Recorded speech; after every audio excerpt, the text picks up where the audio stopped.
And hello again, and welcome to Madison BookBeat, your listener-sponsored community radio home for Madison authors, Madison topics, Madison book events, and Madison publishers. I'm your host, Stu Levitan.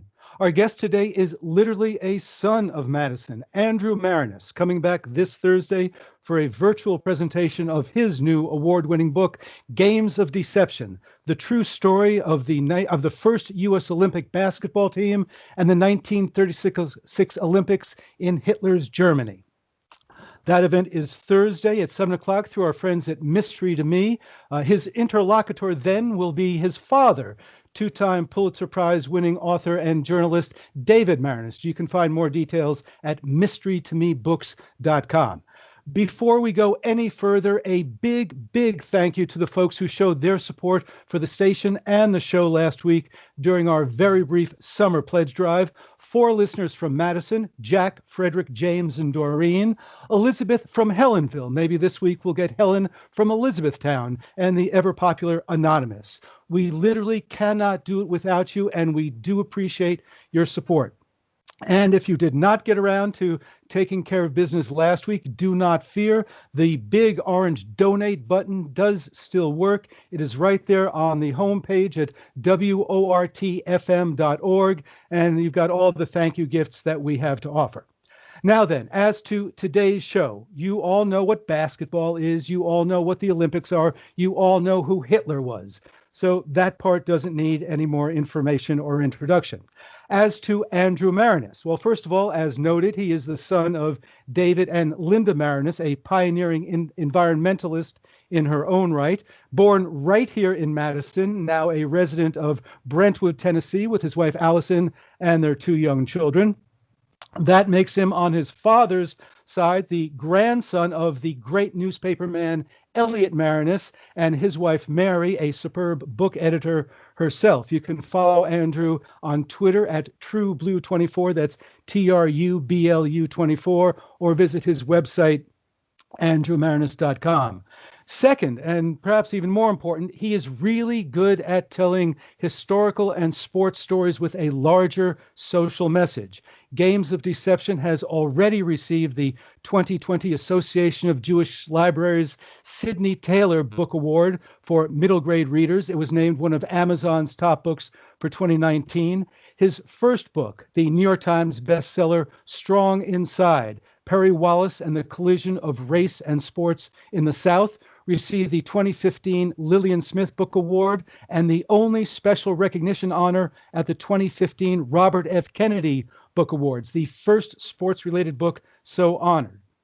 The young reader edition of that book was named one of the top 10 biographies and top 10 sports books of 2017 and selected as a notable social studies book for 2019. Andrew is a contributor for ESPN's TheUndefeated.com and visiting author at Vanderbilt University Athletics, where he was formerly the Associate Director of Media Relations, which is a lesson in the value of leaving a job on good terms. He was also the first ever Media Relations Manager for the Tampa Bay Rays. It is a pleasure to welcome to Madison BookBeat my friend Andrew Maraniss. Well, it's a pleasure to be on with you, Stu. That was an amazing introduction. Thank you. And I should point out that with my Madison roots, that Twitter account that you mentioned, the True Blue, is a nod to the True Blue Brew Crew, my favorite team, the Milwaukee Brewers. Okay. I wish I would be able to come back to Milwaukee this summer for a ball game. Well, perhaps it will happen, and if you do, we will hope to see it. The Perry Wallace book, Strong Inside, started as narrative nonfiction for adults, and then you wrote a young adult version. Why did you write Games of Deception for young adults from the outset? Mainly because I love the experience that I had visiting schools with the young readers edition of Strong Inside. I feel like if you're going to write books for young people, you need to go out and see those kids, in their schools. And so I've spent the last several years visiting middle schools and high schools around the country, and it was really rewarding, to see a kid get turned on to reading through a book that's partially about sports, but also about more important issues, as you mentioned.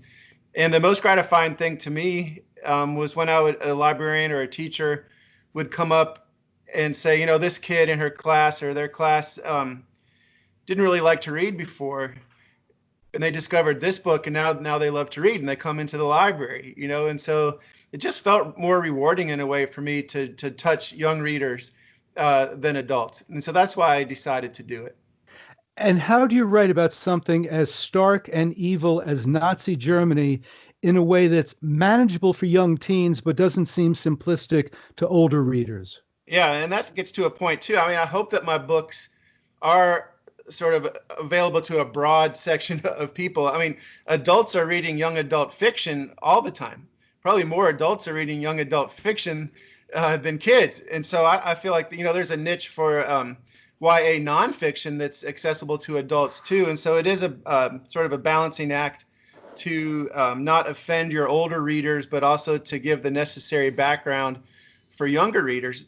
Thankfully, the advice that I've gotten from my publisher is not to talk down to kids, you know, not really to dumb down the story and to respect them. And you look around the country right now, who's leading a lot of the progress is teenagers, right? And so that's who I'm writing for. These kids aren't stupid. I think that the main difference is pace of the books, quick chapters, shorter books in general, but I'm still doing the same amount of research that I would do for an adult book. I'm just trying to compensate for the fact that a lot of young people don't have a long attention span. So shorter chapters, throwing pictures in, and shorter overall books. That's the main difference. And do you anticipate just doing YA nonfiction from here on out? I anticipate it. I've just finished a manuscript for a biography of Glenn Burke, who was the first openly gay Major League Baseball player. And that's going to be marketed as a YA book, but his story is largely unknown by adults and baseball fans. And so I expect there'll be a lot of adult readers for that too. And then I've just completed a proposal for what will be my next book on the first women's Olympic basketball team, which U.S. team, which played at the 1976 Olympics in Montreal. And that'll come out in 2 years on the 50th anniversary of Title IX. And that's a story that will be, again, targeted at teenage, high school, middle school readers, but I expect adults to enjoy it as well. Okay, so we'll have to hope the publishing industry survives what's Yes. going on now. As to Games of Deception, it was, of course, an orphaned former lumberjack from Ontario named James Naismith who invented basketball, but it was a legendary coach named Forrest Fogg Allen who made it an Olympic sport.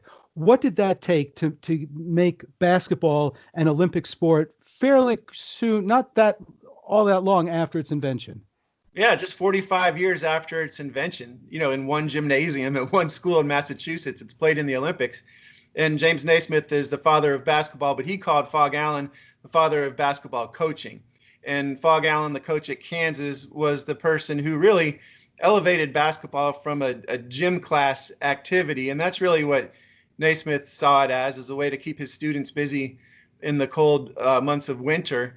But Fogg Allen is the person that envisioned basketball as a spectator sport, as a tournament sport, really the basketball much more familiar to what we think of today. And so he was responsible for the NCAA tournament and also for basketball being included in the Olympics. And so he was lobbying international Olympic officials and basketball officials for years ahead of the 36 Olympics, trying to get basketball included at least as an exhibition sport, and writing letters to Germans and Japanese officials and writing newspaper columns about how the game had grown and trying to show that it wasn't just an American sport, but people were playing it all over the world. And so he initially thought he would be successful in 1932 in Los Angeles, you know, with the games being played here in the U.S. as an exhibition sport. But the Olympic officials there chose football, American football instead, which nobody in the world played except for us, but they figured they could sell out the game at the Rose Bowl in an exhibition football game, which they did. And so they made a lot of money off of that, even though that both teams were from the United States. And so then Fogg Allen had two contacts in Germany. One was Karl Diem, who was the top sports official in Germany before and during Hitler and after.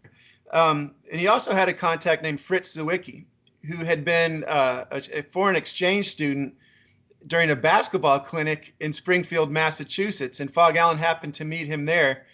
Sawicki goes back to Germany and becomes an official with the Nazi Youth organization, and was kind of Fog Allen's man on the inside.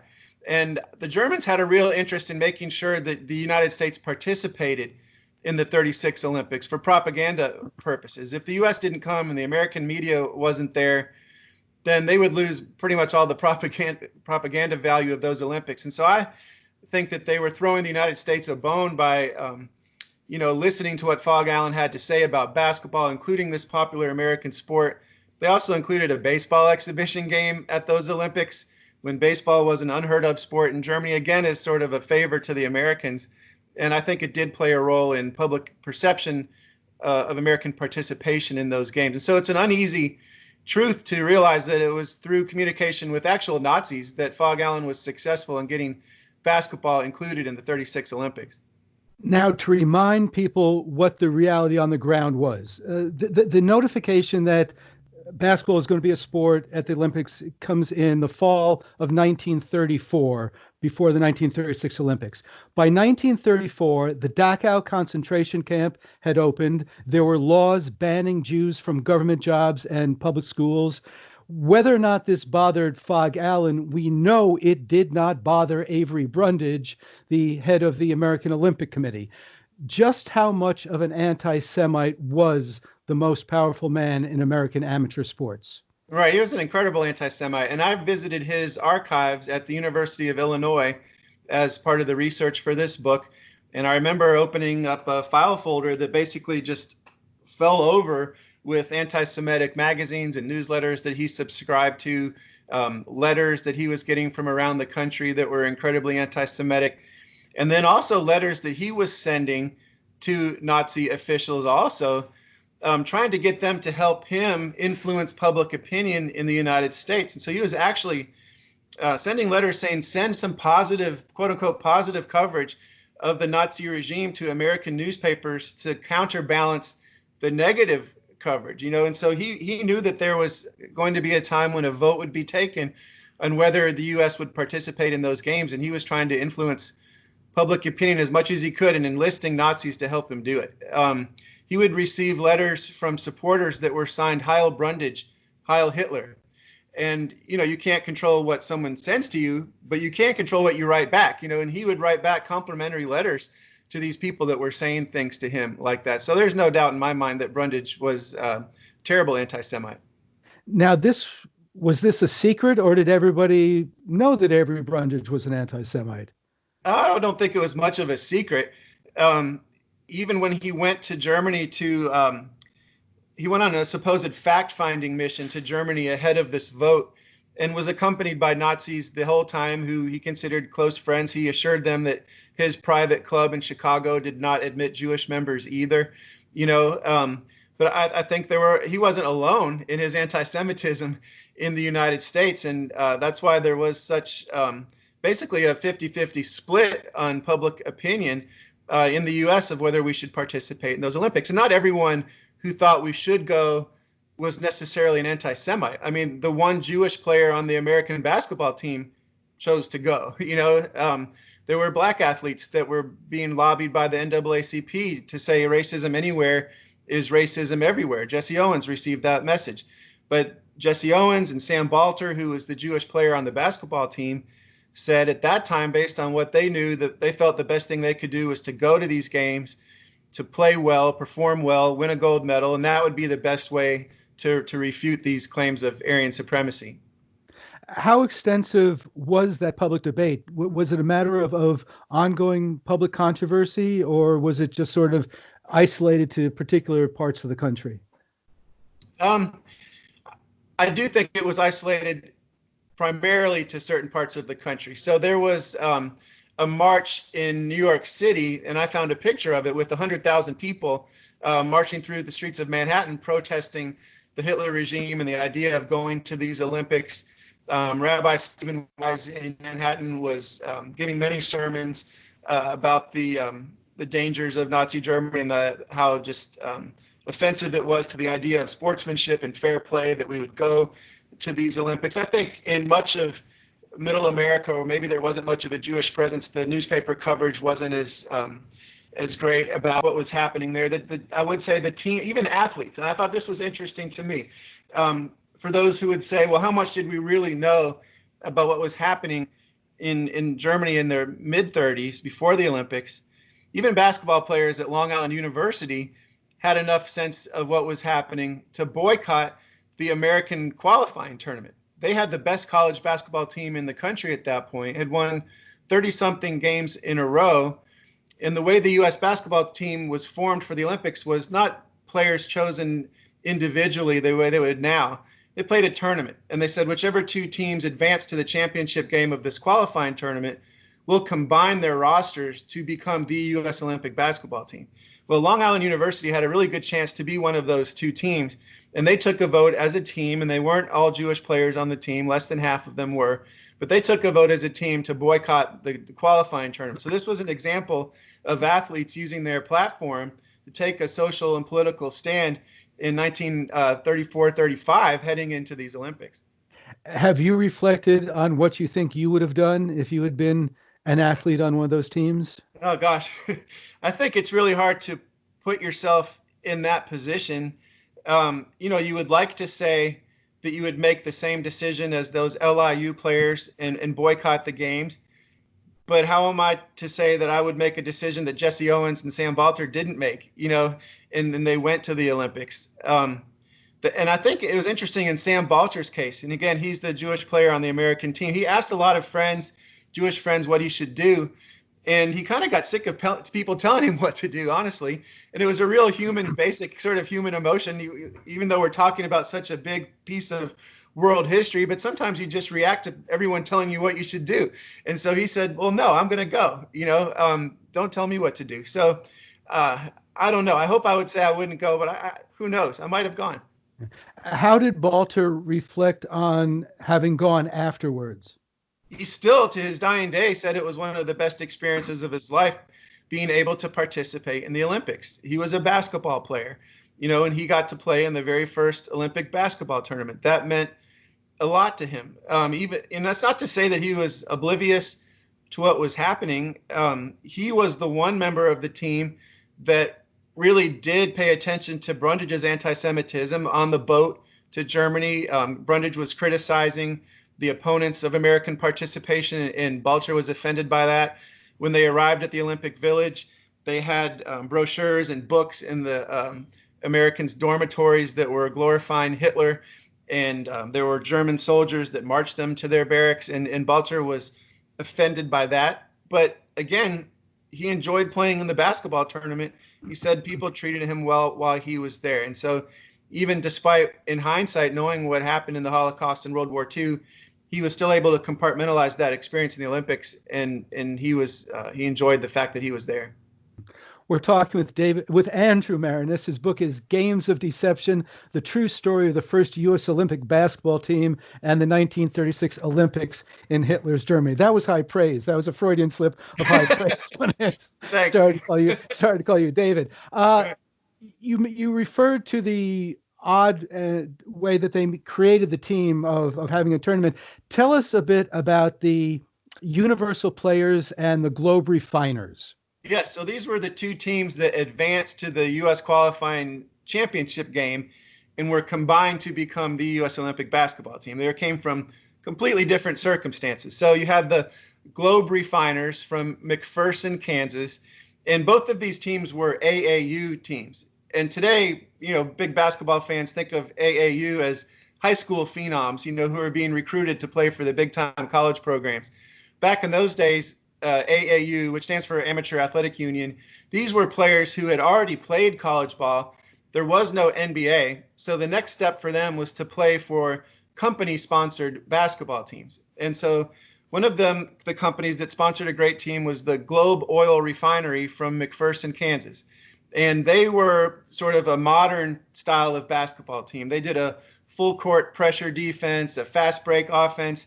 They had one player named Joe Fortenberry, who is considered the first player ever to dunk the basketball in a game. They called themselves the tallest team in the world. They had guys that were 6'7" and 6'8". They were coached by a guy named Gene Johnson, who was sort of a modern basketball coach in the sense that he wore fancy suits and he was a big talker and a womanizer. You know, you could imagine him being like Patino type, maybe, right? And then the other team was from Universal Studios in Hollywood, and they had a makeup artist there named Jack Pierce, who created the looks of Hunchback of Notre Dame and Frankenstein, and also was a huge basketball fan. And so he started the basketball team at Universal Pictures as a way to promote their movies.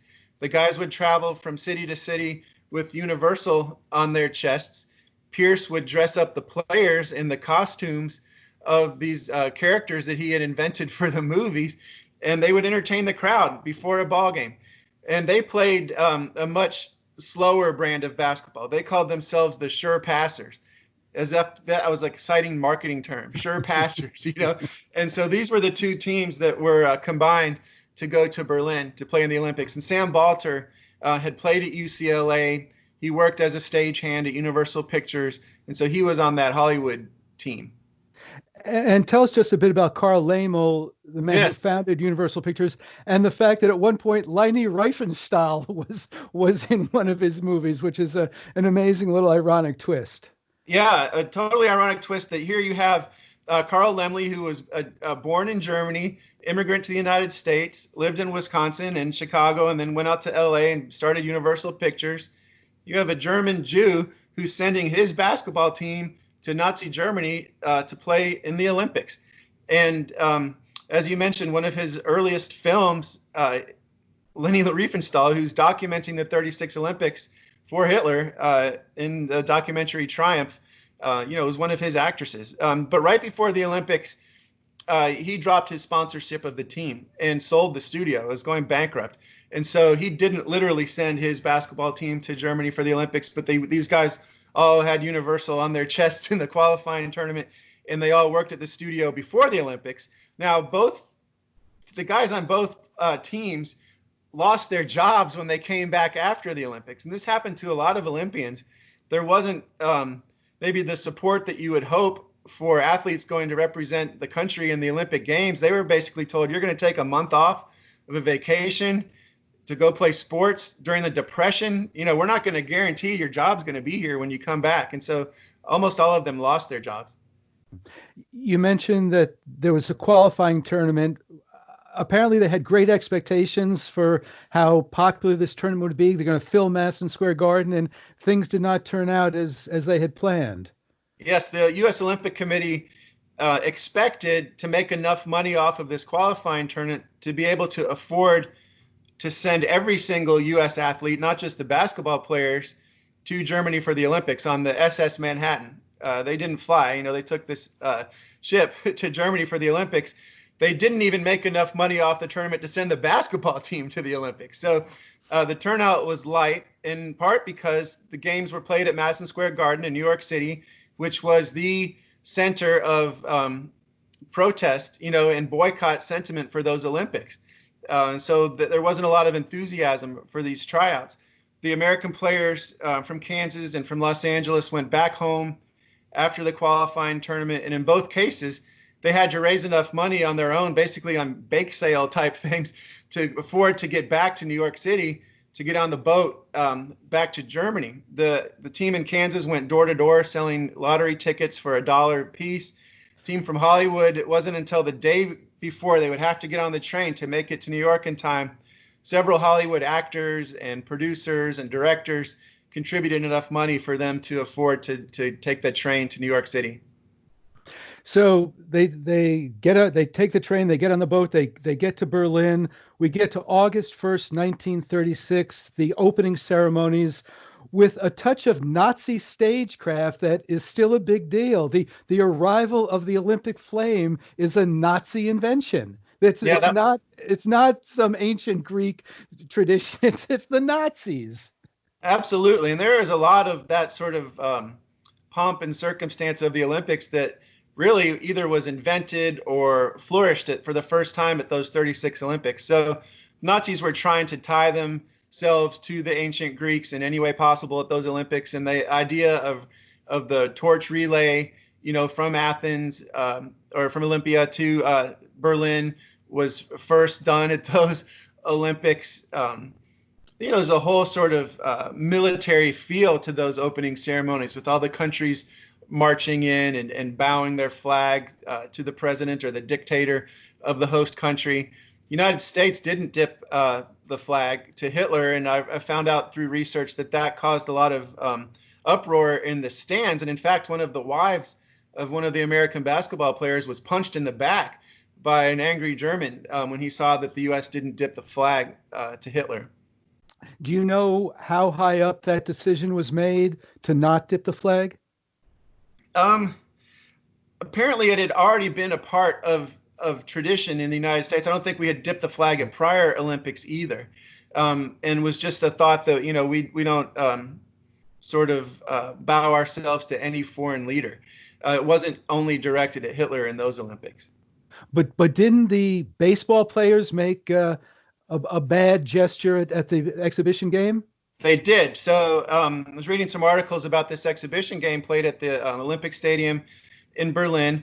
And prior to the game, the baseball players all did a Hitler salute to the crowd, including there was one Jewish player on the baseball team. And so there were these acts of deference to the Nazis. I found pictures of some of the basketball players kind of palling around with some black shirts, that were outside the Olympic Stadium, putting on their helmets.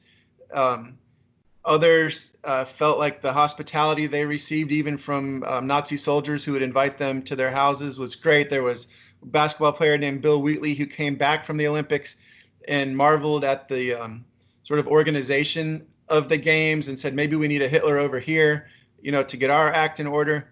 And so whether it was obliviousness to what was going on or an endorsement of what was going on there, the big concern of a lot of people who were in the know is that this attempt by the Nazis to fool the world would work.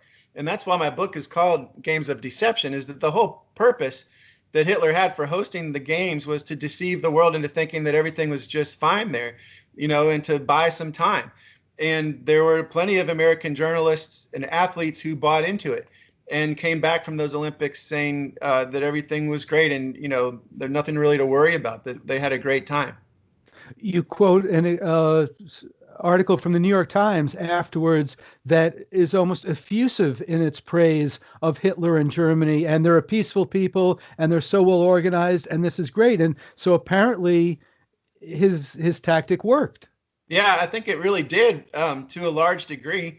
That article, there was also an article before the games, a feature on Joseph Goebbels, Hitler's propaganda minister, that was really just a personality profile, as if he was any other sort of admirable figure. And in that article, Goebbels was quoted as saying that to him, the truth was irrelevant. And in his society, the truth was irrelevant. And what mattered was, did what you said work? Propaganda was judged on whether people believed it, listened to it, acted on it or not whether it was the truth or not. And so there were those very bold-faced, plain truth lies, that the Nazis were spreading in the New York Times, and people were buying it. It was really hard for me to believe in doing this research, but unfortunately, there's so many echoes from what was happening then to what's happening today in terms of a government where that considers the truth irrelevant, And so when I speak to kids in middle schools and high schools, I don't hide that fact. I hope that they draw those lines, those connections. Getting back very briefly to baseball, how excited were the Germans at our national pastime? They hated it. They were incredibly bored. Apparently, they didn't really play baseball in Germany. So imagine it's the first baseball game you've ever seen. They didn't even know when the game had started versus, batting practice before the game. They thought that any ball hit up in the air was a good thing. So even a pop up to the second baseman, they would cheer for. A ground ball single, they thought was a bad deal. Fans started leaving in the second or third inning. The biggest cheer of the game came late in the game when the PA announcer announced that the game was almost over. So it wasn't a rousing success of a ball game. You mentioned, in addition, of course, to having Jewish players on the Olympic squad, we've got a number of very prominent Black players, including, of course, the legendary Jesse Owens and the brother of the legendary Jackie Robinson. How were they treated in Germany compared to how they were treated in America?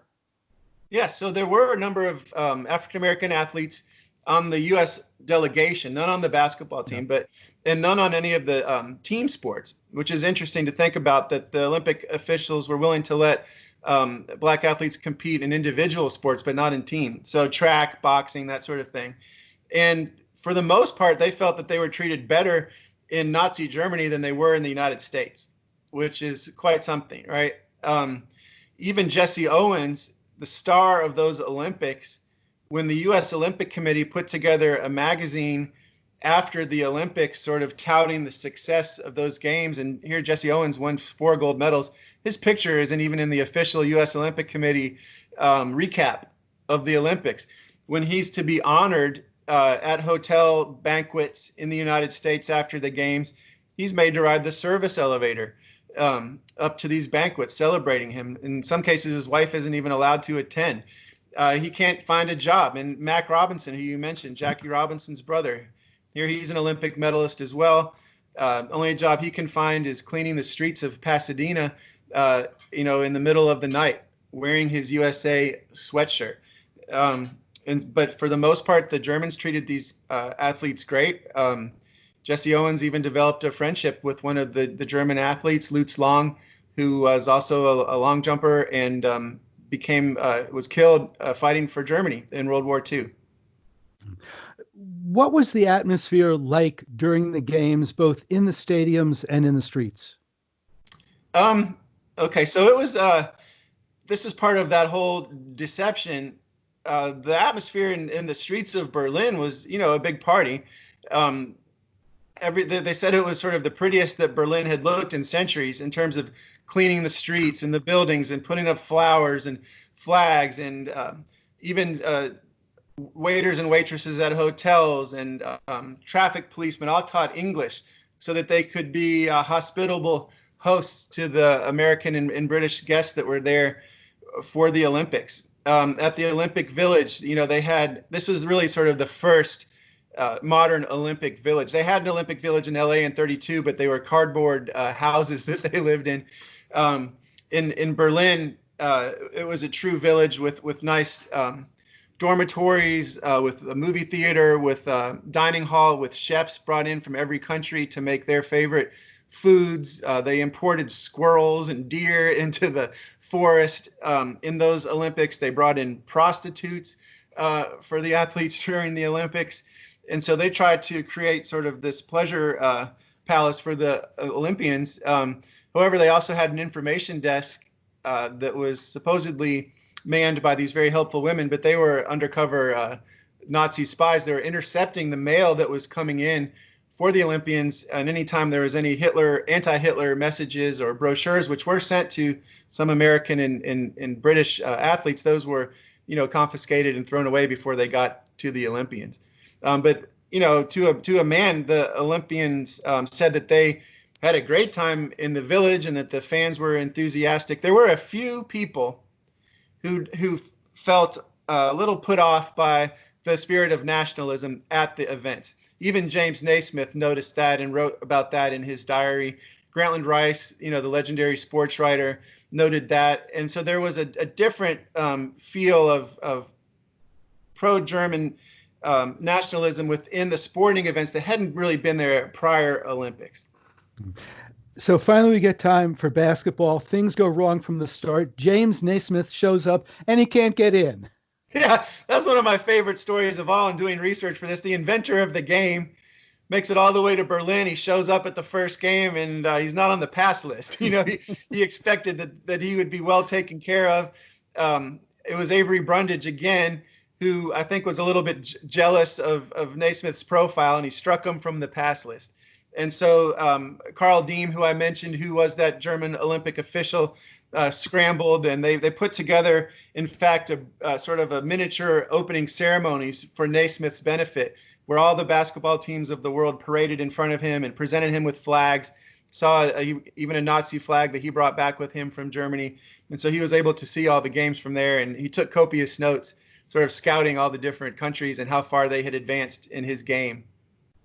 We're talking with Andrew Maraniss. His book is Games of Deception, the true story of the first U.S. Olympic basketball team and the 1936 Olympics in Hitler's Germany. So the tournament itself doesn't seem that well structured or organized. How did it happen that the American number 2 squad ends up playing for the championship? Right. So on the boat over to Berlin, the Americans are informed that they can't have 14 guys on their basketball team, which they thought they could. They could only have 7 in uniform for any one game. And so they split up the 2 teams into teams of 7, and they alternated which games that these guys would play. But the first game wasn't played. It was supposed to be against Spain, and the entire Spanish delegation had to go back to their country because of the outbreak of the Spanish Civil War. So the U.S. won their first basketball game by forfeit. That threw off the order that the teams were playing in. And so it was the team that was made up of the guys from McPherson, Kansas, who had lost the U.S. qualifying tournament, who were able to play in the gold medal game against Canada.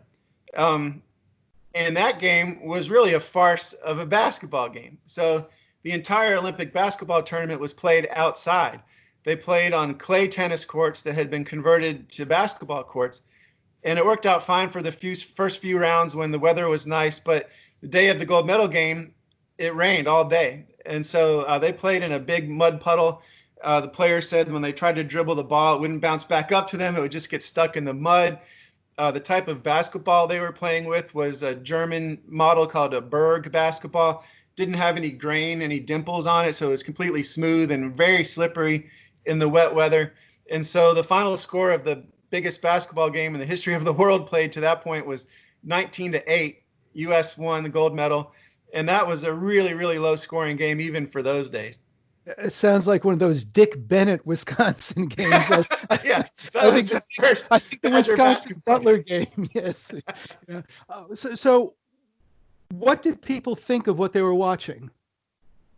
There weren't a lot of people there for the first thing. If you're familiar with the book Boys in the Boat, about the American crew team that won the gold medal in the rowing competition, that was played. That crew gold medal event was at the exact same time and day as the gold medal basketball game. And anybody who was anybody, including Hitler, was at the rowing competition. The international radio broadcast that night carried crew. Can you imagine that? NBC doesn't cover the gold medal basketball game, but rowing instead, and so you could just walk up and basically stand on the front row and watch this basketball game. Players were a little bit embarrassed that this was the international sort of coming out party for this sport, and it was played under these circumstances. And so a lot of the Americans who won this gold medal were a little sheepish about how they actually won it. Oftentimes wouldn't even really talk about the circumstances of the game. The Americans had a big advantage with the rules that were used in these Olympics, which were a little bit outdated by American standards. So after every made basket, there was a jump ball at center court. And the U.S. had by far the tallest team. And so we would score, win the jump ball, and keep possession. So that was a huge advantage. But, all that said, the game really does take off after these Olympics, especially in Europe, where it really wasn't played very well, even by 36. So, in the medal rounds, you had U.S. win the gold medal, Canada win the silver, and Mexico win the bronze. Canada and Mexico haven't won a medal in basketball since.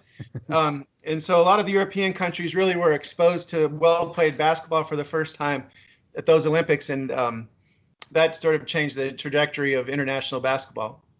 How much did the fact that Naismith was a student and a teacher at the International School for YMCA Teachers, and this was developed within that international community, how much did that help the globalization of basketball in its early years? Yeah, tremendously. So you talk about this invention in a gym class becoming an Olympic sport within the inventor's lifetime, that I think that's only possible because he invented it at the International YMCA Training School. And so this was a school that was training young men to go back around the world. They came from all over the world. They go back where they were from to run YMCAs.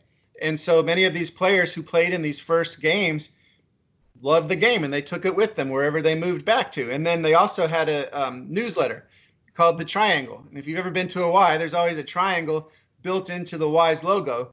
That's from Springfield, Massachusetts, where Naismith was, and their magazine was called The Triangle, body, mind, and spirit being the three sides of that triangle. And they printed the original rules of basketball in the next issue after he had invented this game. And so all of a sudden, people all over the world are receiving these rules as well. And I don't think the game could have spread internationally the way it did without that fact that it came from an international school. And this is because he was espousing muscular Christianity. That's right. When Naismith was growing up, there was a sense that by many in the Christian church that participating in sports was quote unquote the devil's work, and if you weren't studying or working, you were wasting your time playing sports. He was part of a new movement that felt like developing your body to its fullest and being athletic was glorifying God, and this might be the same sentiment that produced things like Fellowship of Christian Athletes, and so there was a change underway during Naismith's lifetime. And while he was in divinity school in Montreal, was playing rugby and on Saturdays and was preaching on Sundays, often with black eyes from these rugby games that he was playing in. And not everybody liked what he was doing. He was taking a bit of a risk by being such an athlete and by promoting sports to the degree that he did. He was ahead of his time in some ways. So to get back to Berlin in 36, the American squad wins. What's the medal ceremony like? Does everybody get a medal? No, half the team didn't even know there was a medal ceremony. So only the players that actually played in the game, which is half the team, were told about the medal ceremony. James Naismith is there to help present the first gold medals in his sport. I saw there was a woman whose father was on the team. Sam Balcher's daughter actually wrote a book about her dad's experience. He was playing cards in the Olympic Village, and he and one of his buddies said, let's go over to the stadium and see what's going on today. And they show up, and their basketball teammates are getting their medals.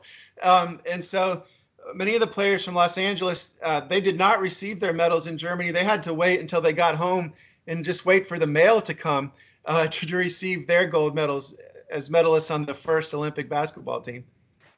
And what was the dominant attitude in America after the games on whether or not this had been a good idea, a bad idea, or was that compartmentalized by where in the country you were? Yeah, I think that as often still happens, even people who are opposed to the idea of the Olympics or, put off by the propaganda of the Olympics enjoy the sport. When it gets down to the actual athletic events, people sometimes their opposition fades away in watching this excellence on the track or the swimming pool or the balance beam or whatever. And I think that's what happened to a large degree with the 36 Olympics, for better and worse. There were a lot of people that were inspired by Jesse Owens. And you could say that there's a line from Jesse Owens to Jackie Robinson to the civil rights movement of the 60s. And so, maybe being, not opposing these Olympics and actually sort of falling in love with some of the Olympians did produce a few good results. Of course, I think there's too much put into those who would say that, Balter and Owens, that by their performance, they refuted Hitler. I mean, it obviously did not stop the Holocaust or World War II from happening.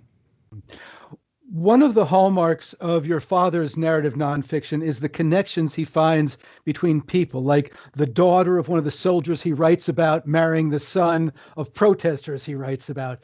You found a physical connection between the birth of an Olympic sport and the death of Nazi Germany. Oh, yeah. And I'm glad you mentioned that, because for me, that was one of my favorite pieces of research for this book. I just happened to be reading about the Nuremberg trials 10 years after these Olympics. And when the Nazi leaders were executed for their war crimes in Nuremberg, the American jailers had to figure out, where are we going to have these hangings? Where will they take place? And they basically picked their favorite spot in the Palace of Nuremberg, Palace of Justice, and it was the gymnasium where they played basketball. And so they played a basketball game one day and wheeled in the gallows immediately after, and hung the Germans the next day. So I write that that Olympic basketball was born in Nazi Germany, and Nazi Germany died on a basketball court. You mentioned the research. What did it take to research this book? Well, with Strong Inside, my first book that you mentioned, I spent 8 years of research on it. For this book, I had a contract that required me to finish in a year. And so I only had about 6 months to research and 6 months to write. Because all the players had passed away, I didn't spend a lot of time tracking people down and conducting interviews. It was much different. Most of the research was visiting archives. Springfield College archives, where basketball was invented, the American Jewish archives in Cincinnati, Avery Brundage's archives at University of Illinois, the Fogg Allen and James Naismith papers at the University of Kansas.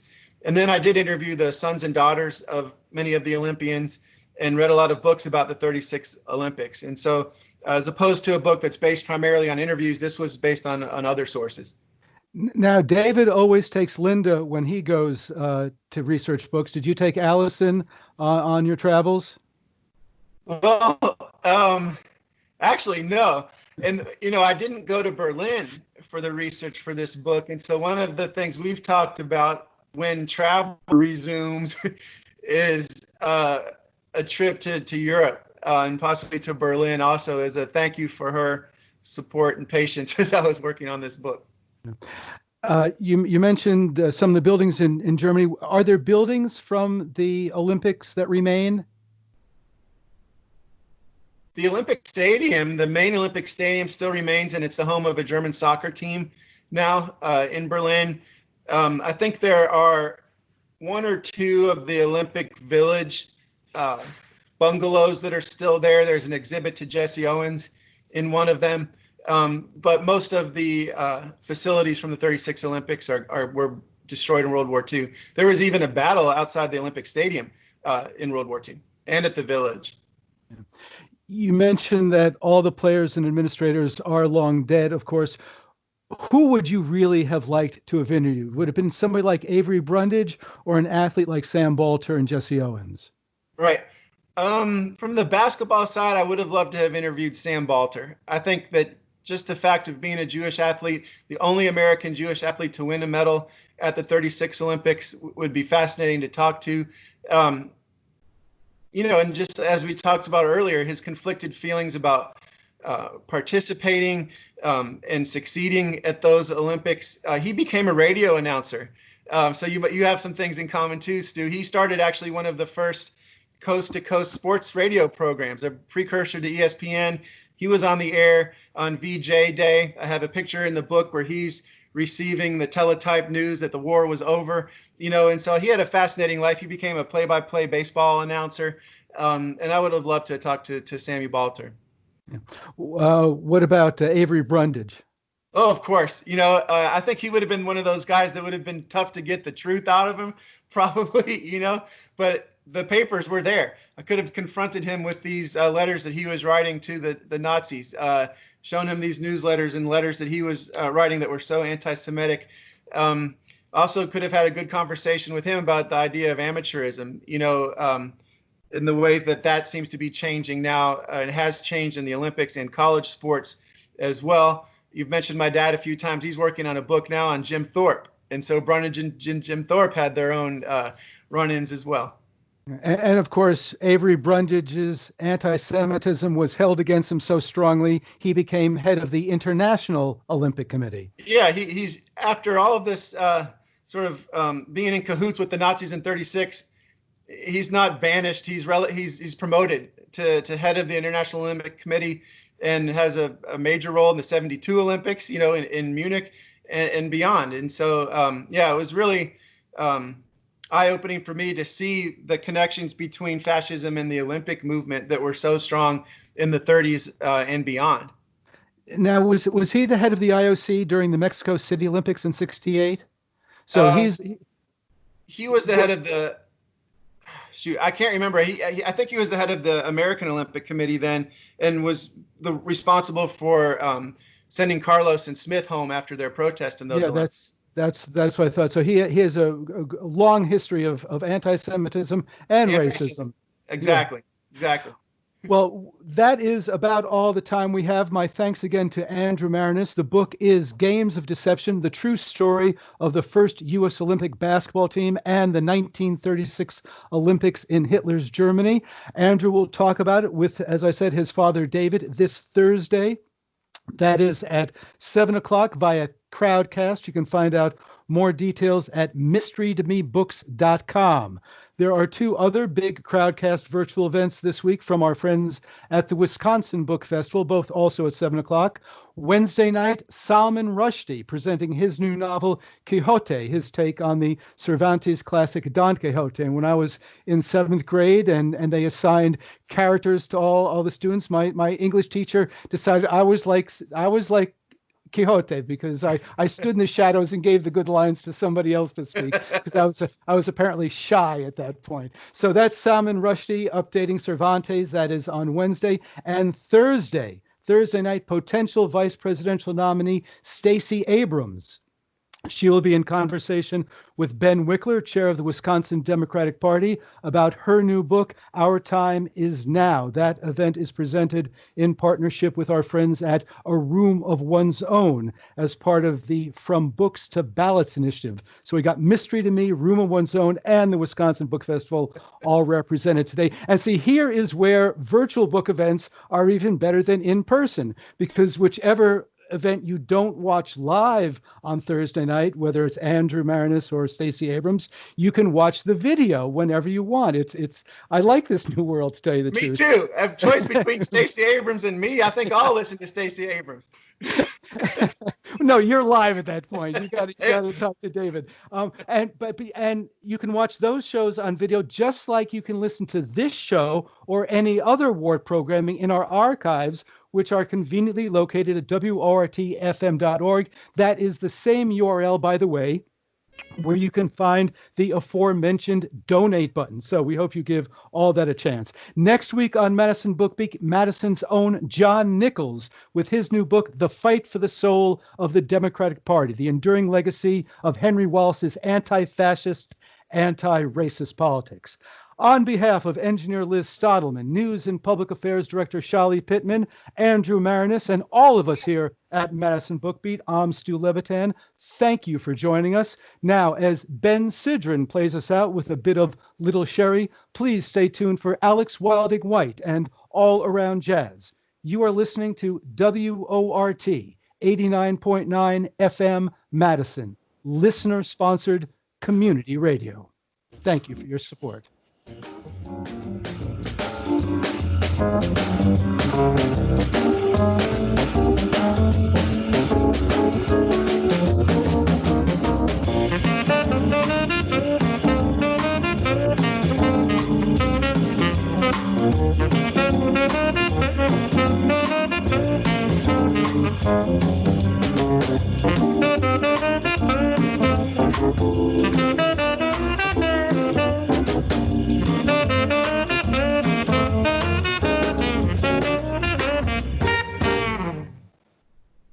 This is the Insurgent Radio Kiosk for